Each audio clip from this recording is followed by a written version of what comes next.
Wabarakatuh. Yang terhormat kepada Ibu Imelda MPD selaku dosen pengampu mata kuliah perencanaan pembelajaran kimia. Kami dari kelompok 2 akan mempresentasikan rencana pelaksanaan pembelajaran atau RPP dengan materi yaitu stoikiometri. Kami beranggotakan 4 orang, yaitu saya sendiri, Salisa selaku moderator dan pemateri pertama. Kemudian ada rekan-rekan saya, yaitu Vida, Hasna, dan Desti. Oke, langsung masuk saja ke presentasinya.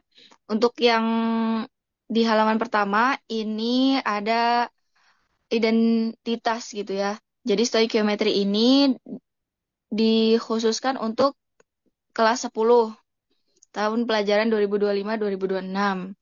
Nah, di sini ada waktunya, yaitu 6 kali pertemuan. Di sini ada identifikasi, yaitu peserta didik sendiri. Peserta didiknya kelas 10 SMA, berusia 15-16 tahun, yang telah memahami konsep atom, molekul, ikatan kimia, persamaan reaksi, dan konsep mol sebelumnya gitu ya. Serta siap mendalami stoikiometri sebagai dasar perhitungan kimia. Kemudian boleh di next.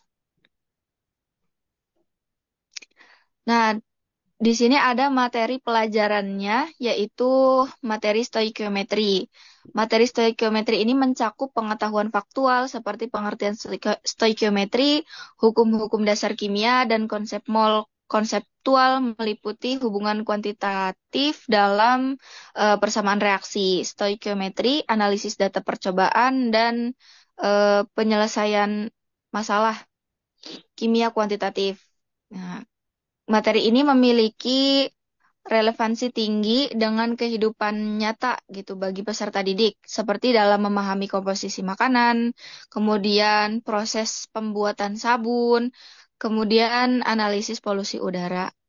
Nah, dalam bidang industri dan teknologi, konsep stoikiometri ini digunakan dalam perancangan proses kimia, yaitu penentuan efisiensi reaksi hingga produksi obat dan bahan kimia sehari-hari.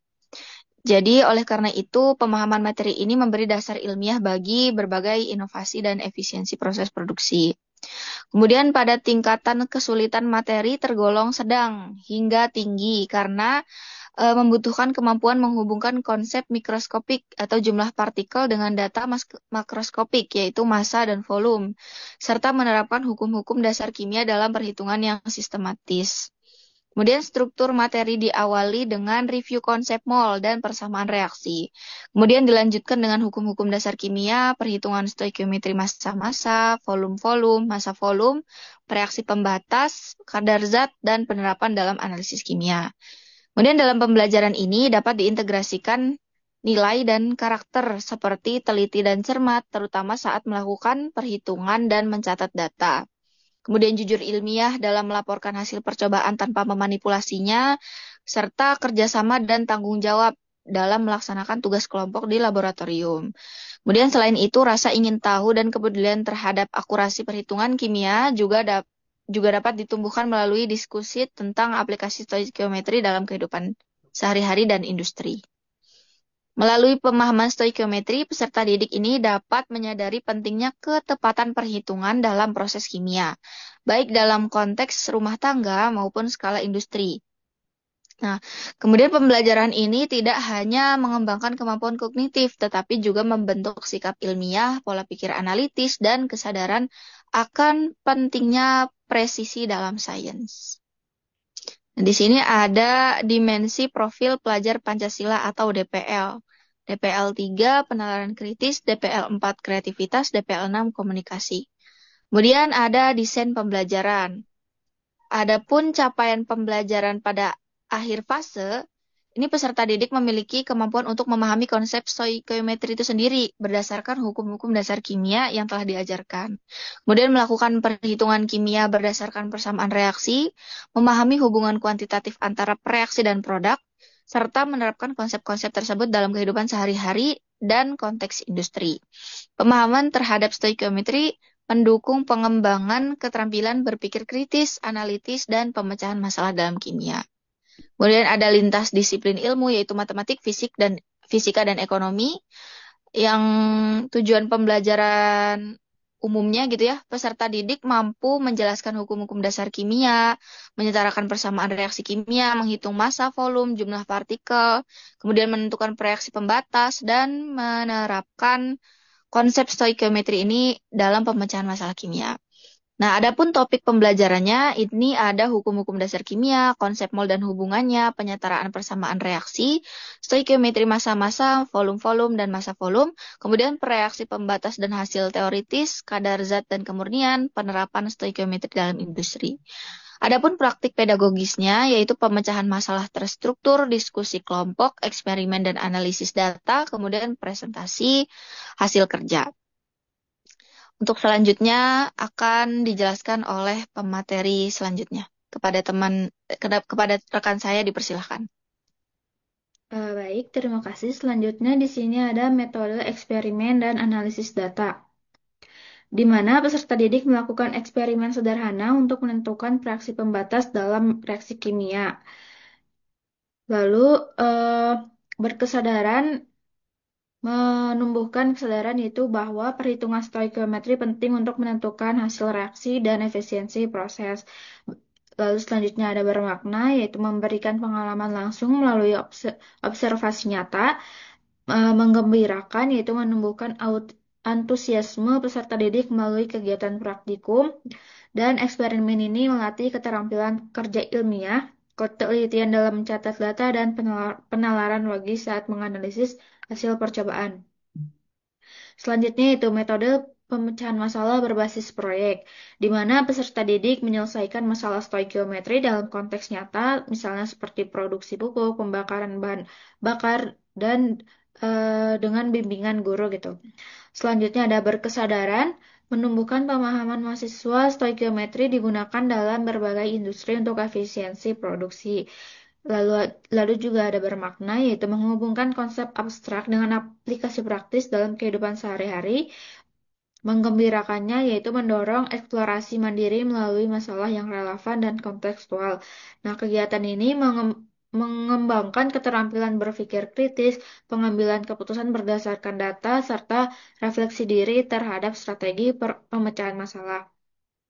Selanjutnya di sini ada strategi diskusi dan presentasi hasil analisis, di mana peserta didik menganalisis data stoikiometri lalu berdiskusi dalam kelompok untuk menyelesaikan masalahnya dan mempresentasikan hasilnya serta justifikasi mereka kepada kelas. Di mana di sini berkesadarannya yaitu menumbuhkan pemahaman mahasiswa stoikiometri, menumbuhkan pemahaman bahwa stoikiometri tidak hanya perhitungan tetapi juga interpretasi hasil. Lalu bermaknanya menghubungkan hasil analisis dengan penerapan hukum-hukum kimia dalam konteks nyata, mengembirakannya itu menumbuhkan kebanggaan atas hasil kolaboratif dan rasa percaya diri saat menyampaikan temuan secara ilmiah, di mana diskusi dan presentasi melatih argumentasi berbasis data, kreativitas, dan menyusun penyajian serta keterampilan komunikasi ilmiah. Selanjutnya di sini ada kemitraan pembelajaran, yaitu kolaborasi antar peserta didik dan bimbingan guru saat eksperimen dan diskusi. Lingkungan pembelajarannya di sini ada laboratorium, kelas, dan digital atau simulasi seperti simulasi PHET. Dan di sini ada ruang fisiknya seperti laboratorium kimia dan ruang kelas. Adapun ruang virtualnya seperti platform LMS, simulasi interaktif, dan sumber online. Di sini juga terdapat budaya belajar, di mana terdapat penalaran kritis, yaitu untuk menganalisis hubungan kuantitatif dalam persamaan interaksi, serta membuat interpretasi terhadap hasil percobaan untuk menarik kesimpulan ilmiah. Lalu juga ada kreativitas, yaitu menyusun presentasi visual tentang penerapan stoikiometri, membuat infografis langkah-langkah perhitungan, atau merancang masalah stoikiometri konseptual. Adapun juga komunikasi seperti menyampaikan ide dan hasil analisis melalui presentasi kelompok. Di sini juga bisa gitu ya, bisa memanfaatkan digital seperti PHET simulation, Google Spreadsheet untuk perhitungan dan juga LMS untuk kuis formatif. Lalu di sini ada pengalaman belajar. Di pertemuan ke-1 itu membahas tentang hukum dasar kimia dan konsep mol. Tujuan pembelajarannya itu peserta didik mampu menjelaskan hukum-hukum dasar kimia, menyetarakan persamaan reaksi, dan mengkonversi satuan mol. Di mana proses pembelajarannya awal-awal itu di 20 menit pertama itu ada salam, doa bersama, dan ice breaking. Lalu ada visualisasi video pendek tentang reaksi kimia dan terdapat pertanyaan pemantik. Lalu selanjutnya di 70 di menit ke di 70 menit pertama itu terdapat intinya yaitu untuk memahami materi itu 30 menit lalu mengaplikasikannya itu 25 menit dan merefleksikannya itu 10 menit. Lalu di sini juga 20 menit terakhir dipakai untuk penutup, yaitu dapat juga bisa juga kita lakukan dengan merangkum singkat materi dan sesi tanya jawab. Bisa juga diberikan tugas kepada siswanya. Di pertemuan kedua, kita membahas tentang stoikiometri masa-masa. Tujuan pembelajarannya yaitu peserta didik mampu menghitung masa produk atau reakan berdasarkan persamaan reaksi. Di 20 menit pertama, kita bisa melakukan kuis daring singkat tentang hukum dasar kimia dan konsep mol dan review tugas yang sudah diberikan kemarin. Selanjutnya, di inti kita bisa eh, memahami seperti pertemuan sebelumnya di memahami itu 25 menit, mengaplikasikannya 35 menit dan merefleksikannya 10 menit. Di mana di memahami ini guru bisa menjelaskan langkah-langkah perhitungan stoikiometri masa-masa, lalu di aplikasinya latihan soal stoikiometri dan refleksinya itu diskusi kesulitan yang dihadapi dalam perhitungan. Lalu 20 menit terakhir kita tutup dengan merangkum langkah-langkah stoikiometri dan diberikan tugas juga. Di pertemuan ketiga itu kita membahas tentang stoikiometri volume-volume dan massa volume gas. Tujuan pembelajarannya peserta didik mampu menghitung volume gas dalam reaksi kimia. Nah, di 20 menit pertama itu kita bisa mereview stoikiometri masa-masa materi yang telah kita pelajari di pertemuan sebelumnya dan juga kita bisa memberikan pertanyaan pemantik. Lalu di inti kita bisa memahami memahami ini di 30 menit ini guru bisa menjelaskan hukum Gay-Lussac dan hubungan volume gas dalam reaksi. Lalu di mengaplikasikan guru juga bisa memberikan latihan soal stoikiometri volume gas dan massa volume gas. Selanjutnya di refleksi kita bisa merefleksikan tentang penerapan hukum gas dalam stoikiometri. Dan di 20 menit terakhir eh, kita juga bisa memberikan tugas-tugas tentang soal klimatri volume gas. Selanjutnya di pertemuan keempat akan dibahas dengan rekan saya dengan pemateri selanjutnya. Selanjutnya yaitu pertemuan 4 yaitu yang membahas reaksi pembatas. Nah, adapun tujuan pembelajarannya yaitu peserta didik mampu menentukan reaksi pembatas dan hasil teoritis dari reaksi. Pada menit 20 menit awal gitu ya, dilakukan demonstrasi sederhana tentang reaksi dengan reaksi tidak stoikiometri. Dan ada pertanyaan pemantik di mana nanti diberikan pertanyaan seperti apa yang terjadi jika reaksi tidak habis bereaksi gitu. Pada menit inti yaitu ada 70 menit di mana 30 menit awal itu guru menjelaskan konsep reaksi pembatas dan hasil teoritis yang kemudian 30 menit kemudian diaplikasikan dengan latihan soal dan 10 menit terakhir itu dilakukan refleksi dengan diskusi di mana pentingnya reaksi pembatas dalam industri. Terus pada penutup itu 20 menit pelajaran 20 menit itu dilakukan tugas di mana ada diberikan soal-soal reaksi pembatas.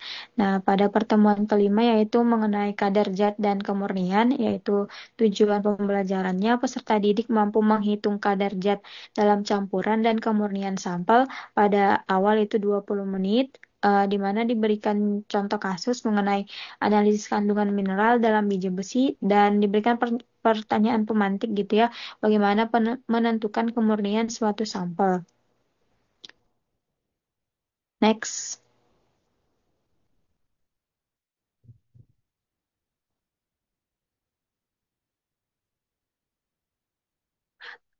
Pada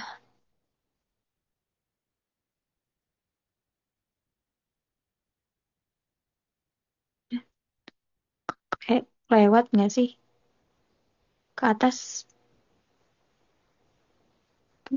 Nah, ini di sini.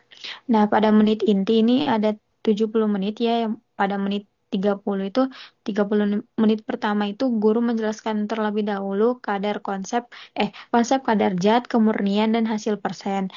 Dan 30 menit selanjutnya itu dilakukan pengaplikasian di mana diberikan latihan soal mengenai kadar zat dan kemurnian. Lalu 10 menit dilakukan refleksi di mana dilakukan diskusi aplikasi dalam kontrol kualitas industri. Dan pada penutup itu 20 menit diberikan tugas mengenai soal analisis kadar zat. Pada pertemuan ke-6 yaitu mengenai penerapan stoikiometri dalam kehidupan. Adapun tujuan pembelajarannya yaitu peserta didik mampu menerapkan konsep stoikiometri dalam pemecahan masalah kontekstual. Pada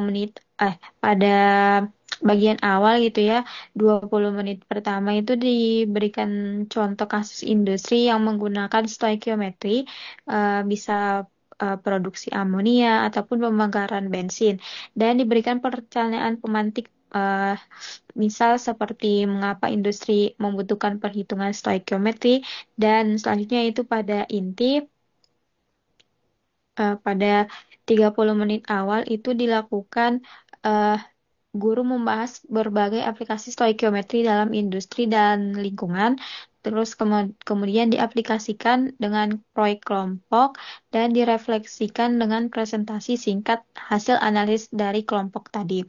Dan pada penutup itu dilakukan hasil rangkuman keseluruhan materi stoikiometri dan evaluasi formatif akhir dan refleksi akhir materi.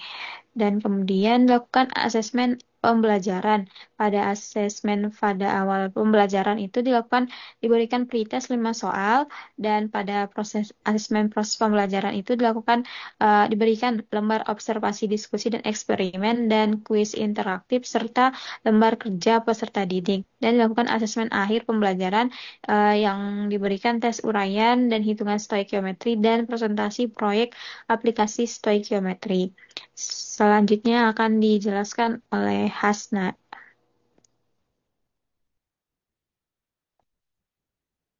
Nah, pada materi selanjutnya yang akan dijelaskan itu asesmen pembelajaran tentang stoikiometri pada fase E, yaitu kelas 10 SMA. Asesmen awalnya itu memiliki tujuan untuk mengetahui pemahaman awal peserta didik tentang konsep mol dan persamaan reaksi. Dengan metodenya pakai kuis kontekstual yang memiliki 5 soal pilihan ganda dan memiliki 1 pertanyaan reflektif. Media yang digunakannya itu kuis interaktif yang dapat digunakan seperti Quizzes atau Google Form dan sebagainya. Contoh soal kuis awalnya seperti dapat siswa menjelaskan mengenai satuan jumlah zat dalam SI dan sebagainya. Kemudian yang selanjutnya, slide selanjutnya.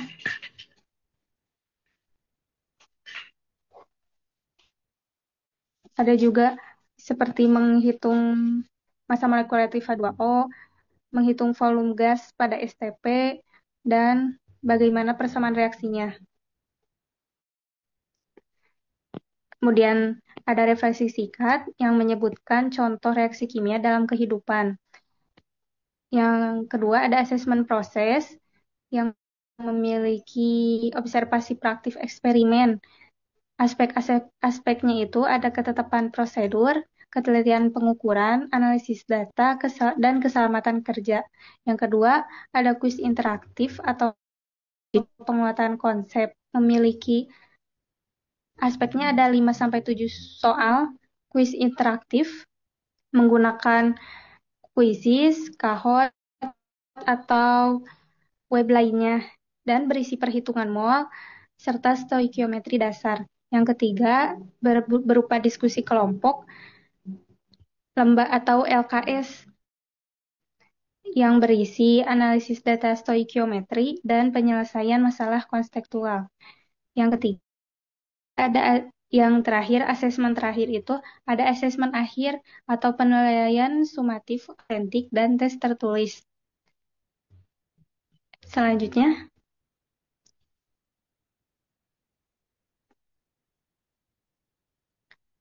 yang pertama itu ada proyek mini yang misalnya berjudul analisis stoikiometri dalam proses nyata. Di ini menjelaskan tentang tiap kelompok melalui satu proses kimia dan dalam kehidupan atau industri dan menganalisis aspek stoikiometri. Rubrik penilaiannya itu mengenai pemahaman konsepnya 30%, analisis ilmiah 30%, kreativitas penyajian 20%, dan kolaboratif kelompok 20%. Yang kedua ada tes tertulis berupa pilihan ganda atau uraian. Pilihan gandanya itu dapat berupa 5 soal yang berisi perbandingan volume dalam suatu reaksi, menghitung massa, kemudian selanjutnya, slide selanjutnya,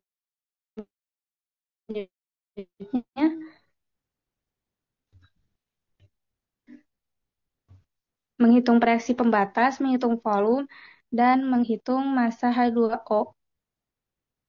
Kemudian, slide selanjutnya lagi.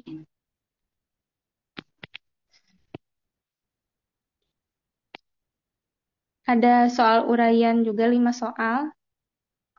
Soal uraian ini berisi memiliki pertanyaan menyetarakan reaksi antara CH4 dan O2. Yang kedua, ada menghitung massa NaOH yang diperlukan. Yang ketiga, menentukan reaksi pembatas. Yang keempat, menghitung volume. Yang kelima, menganalisis kadar besi.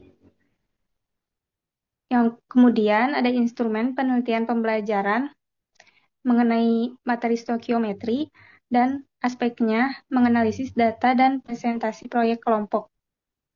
Rubrik penilaiannya itu ada aspek yang dinilainya, ketetapan perhitungan, memiliki kriterianya 1-4, memiliki skornya 1-4 juga, dan ada deskripsinya. Aspeknya ada ketetapan perhitungan, pemahaman konsep stoikiometri, itu untuk analisis data, untuk presentasinya, komunikasi ilmiah, ketetapan isi materi, kerjasama tim. Kemudian slide selanjutnya untuk rubrik selanjutnya ada checklist penilaian kegiatan atau tidak dan menambahkan keterangan. Aspek-aspek yang dinilainya ada partisipasi aktif dalam diskusi, ketelitian dalam perhitungan, penggunaan alat dengan aman, kerjasama dengan teman, dan kebersihan di area kerja. Untuk selanjutnya saya serahkan kepada moderator. Baik, terima kasih kepada pemateri yang sudah memaparkan atau mempresentasikan RPP yang sudah kita buat. Mungkin cukup sekian dari kami.